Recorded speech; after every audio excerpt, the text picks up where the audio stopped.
Sizlər də evinizi təmir etdikdən sonra kondisionerləri quraşdırılan zaman artıq görüntülər əmələ gəlir.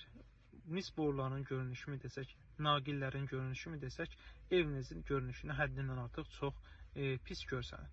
Bu kimi hallarla qarşılaşmamaq üçün bizlə əlaqə saxlayırsınız. Kondisioner xəttini təmirdən öncə gəlib ölçüsünü götürüb sistemin çəkilişini həyata keçiririk. Hal-hazırda videoda qoyacağım. Baxın, videodakı kimi görüntülər görsənəcək. Təmirdən öncə biz kondisioner sistemini çəkilişini həyata keçiririk və usta təmir edir. Bütün bu proses bitdikdən sonra isə kondisioner quraşdırılan zaman heç bir əlavə görünüş meydana gəlmir və evinizdəki görünüşü də pozulmur. Siz də təmirdən öncə evinizin kondisioner xəttini çəkərək bu kimi hallarla qarşılaşmaya bilərsiniz. Bunun üçün usta ilkinə əlaqə saxlayırsınız, ünvana yaxınlaşırıq, bu işləri həyata keçiririk. Əlaqə saxlayın ki, daha fazla da məlumatı əldə edərsiniz.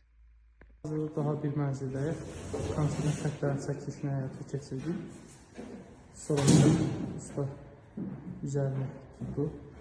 Yəni sizlər də evinizin remontundan, təmirindən öncə bizimlə əlaqə saxlayın, kondisioner xəttlərin çəkilişini həyata keçirək ki,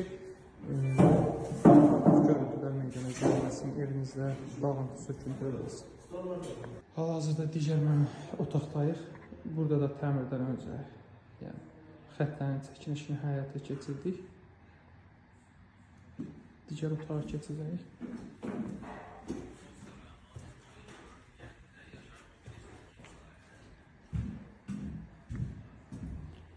Burada da həmçinin kondisioner borularından çəkilişini həyata keçirdik ki, artıq təmirdən o boydan sonra rahat bir şəkildə kondisionerimizi quraşdıracaq, heç bir görüntü meydana gəlməyəcək.